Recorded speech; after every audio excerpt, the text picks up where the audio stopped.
Hi guys, follow me on Instagram to never ever miss any of my crazy updates.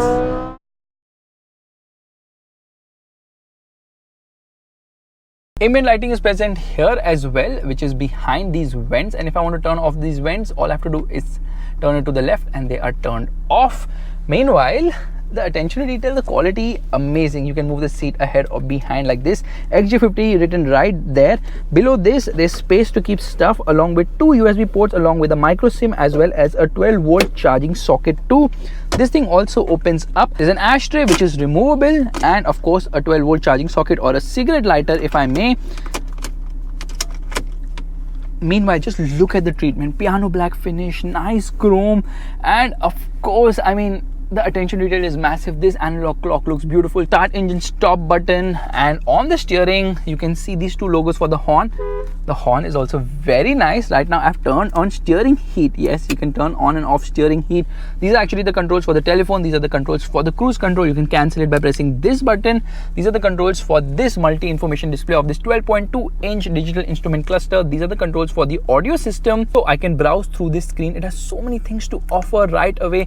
Get into OK, I can get into driver assistance, and I can decide on how I want the lane keep assist to work. The best thing about the lane keep assist is that you can decide if you want steering assist or just steering vibration. In steering assist, the steering actually moves and you can see the marking here, and it actually lights up in red to tell you that you are crossing the lane. That's very cool. And then you can get into trip functions, you can get into display. Now you can decide if you want to see a full map. Yeah, that's right, a full map, and this looks really very cool. That is it, full map.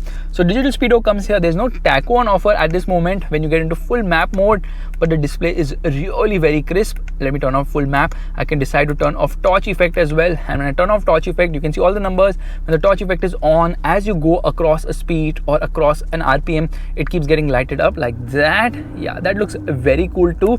There are multiple themes, actually 4 themes: elegance, technical, graphical, and minimal. Let me actually turn off the torch effect and then show it to you again. So again, minimal, which actually doesn't show anything as such.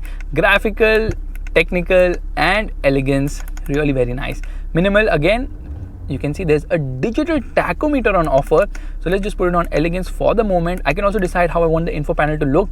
So right now I can decide if I just want the Jaguar logo to be shown, which is also very cool as such. There's the Jaguar logo, and let me get inside it again and let me get into info panel, and I want to decide if I want to see a clock, and the clock is also very classy. That is the clock, matches the clock in the center. Looks very nice, doesn't it? So if I decide driver assistance, it will show me about the lane keep assist. There it is, the lane keep assist, and it will show me red markings on those lines when I'm crossing a line. That is also very cool. Meanwhile, there are a lot of things to toggle through in this instrument cluster. If I get into vehicle settings, I can decide the security features, how I want the alarm sensor, how I want the audible lock warning, 2-stage unlocking, driver wheel locking at what speeds. It gives you 3 speeds: 8 km per hour, 16 km per hour, and 32 km per hour. Meanwhile, convenience features are also plenty, like reverse dip mirror. When I put it into reverse, the mirror will dip, the left side mirror will dip like that. Only the left side mirror, the right side mirror does not dip. So that is very functional and makes it easy to park the vehicle as well, and a lot of things related to headlights as well as the windows and gear shift paddles if I want them to work only in S&D mode. Meanwhile, I can also get into vehicle information, and again there's a lot of things like warnings. It can show you speed signs. There's something known as reversed cross traffic alert. When I'm reversing, it will tell me if there's traffic coming by sensing through the GPS. That is how advanced the system is. It's very unique, it's very nice, and obviously it gives you a ton of information on offer. Below this, obviously there is the odometer, and I can press this button to browse through it, and I can see various other information like twin trip meters, what is the average speed, what is the average consumption like, what is the distance to empty to.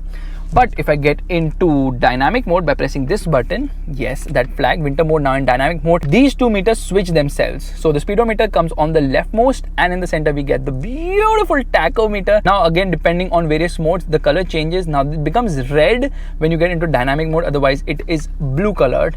Turned off dynamic mode. So this is the button to get into the dynamic mode or the winter mode of this vehicle. These are obviously the controls for the wipers. Let me use them right away. As you can see, there is no nozzle placement anywhere because the nozzle is placed on the wiper and the spray actually comes out of the wiper. These dual blade wipers work really well on this vehicle. These are the controls for the headlight. It's not over here usually, which is the knob, but it is placed right there.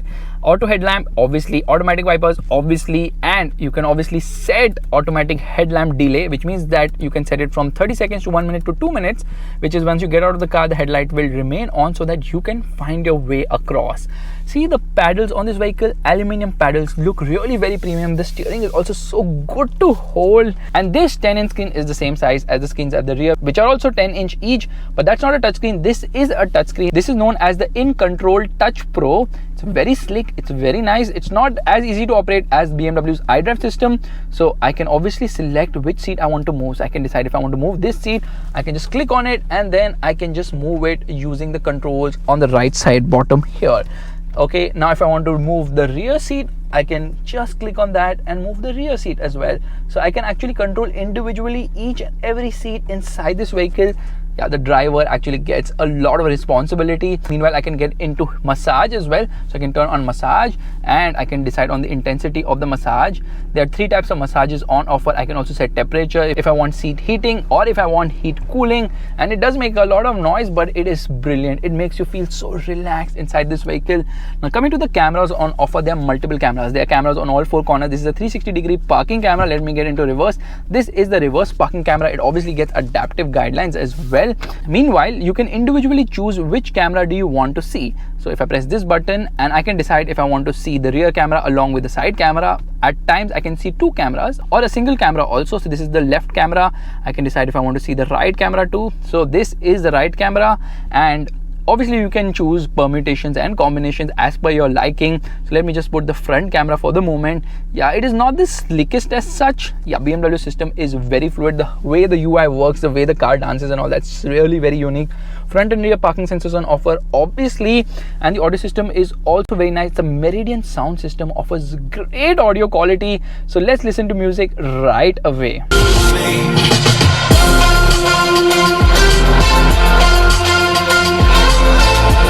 Audio quality is just phenomenal. What brilliant audio quality. Wow, it's like a disco inside this. Nothing vibrates or rattles. That's the level of build quality on offer.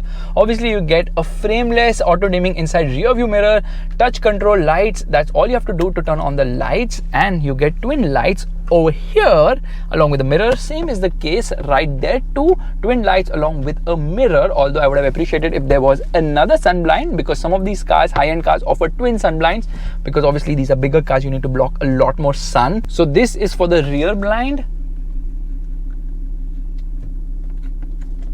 and this is for the sunroof blind. So I can press this button to open them as well.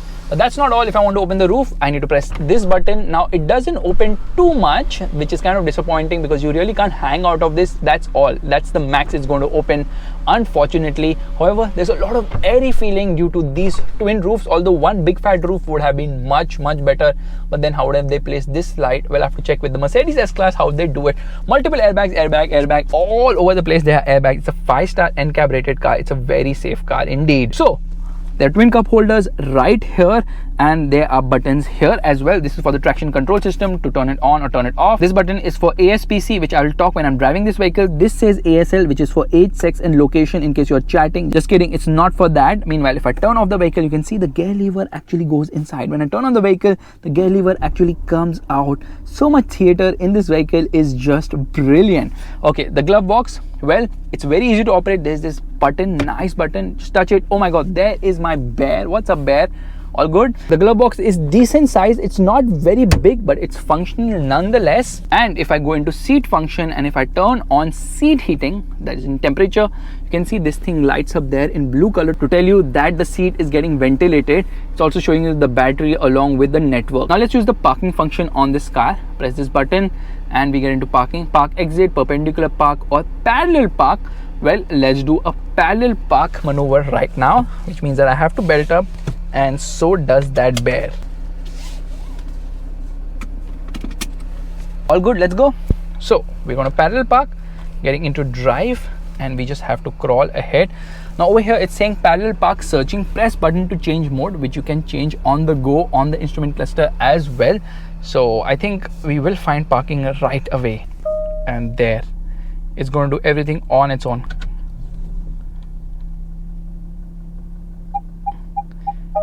Yeah, only thing is it's going nowhere. Okay, leave it. Now let me take over.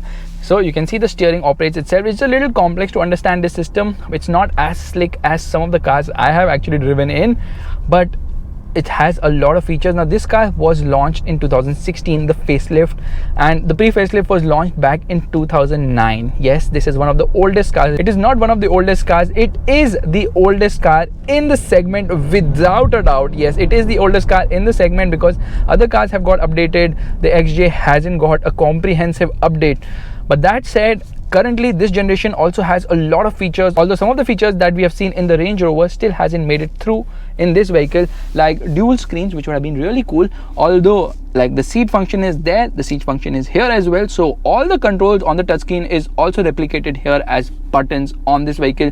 These are the controls for the air conditioning. There's a CD player right there. This is the button for the volume, and this is to sync both the zones at the front. This is the hazard light switch. The steering obviously gets electric adjust both for reach as well as rake, and at this price point obviously I would expect a butler to come along to adjust my steering position, but hey, I'm just asking for too much. That's his duty right now. Will you do that for me? Yes, I will. Anyways, let's get driving right away.